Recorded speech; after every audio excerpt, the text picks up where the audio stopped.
खबरों के सिलसिले को आगे बढ़ाते हुए खबर शामिल करते हैं यूनियन कौंसल चेचियां के गांव प्यारा से, जहां पर चौधरी हुसैन इलाही साहब ने गांव प्यारा को 2 करोड़ रुपए का फंड पेश किया, जो कि चौधरी मौसम अली प्यारा साहब की काविश और ज़ेर निगरानी गांव प्यारा की तामीराती का काम आखिरी मराहल तक पहुंचने को है, जिस पर गांव प्यारा की आवाम में खुशी की लहर दौड़ गई।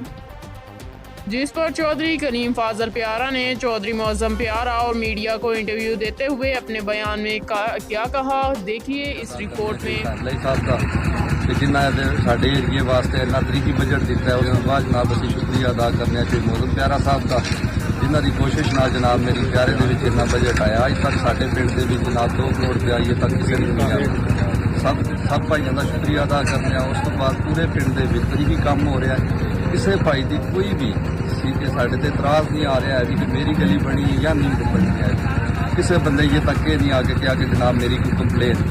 मुश्तरका गलियां बन रही ने, सारे भरावां दे जिदा भी कोई आए थोड़ा बहुत भी साढ़े नाल रंजिश ठीक है मेरा काम नहीं हो रहा, असीं उहदे वास्ते कोशिश कर रहे हैं नहीं दूसरी बार दोबारा फिर गलियां शुरू हो गई ठीक है। वो भी जनाब मेरी हर बंदे का तावन कर रहा ठीक है। तो सारे नाल ज़्यादा शुक्रिया अदा कर रहा हुसैन इलाही साहब का।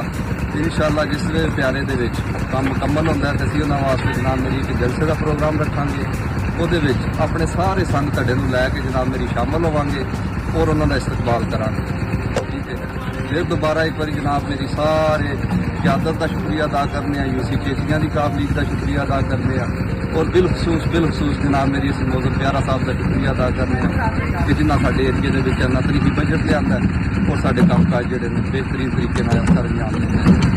दोबारा कहांगे इंशाअल्लाह जिस वे हुसैन इलाही साहब आवन के प्यारे जनाब मेरी इन्हों का तरीकी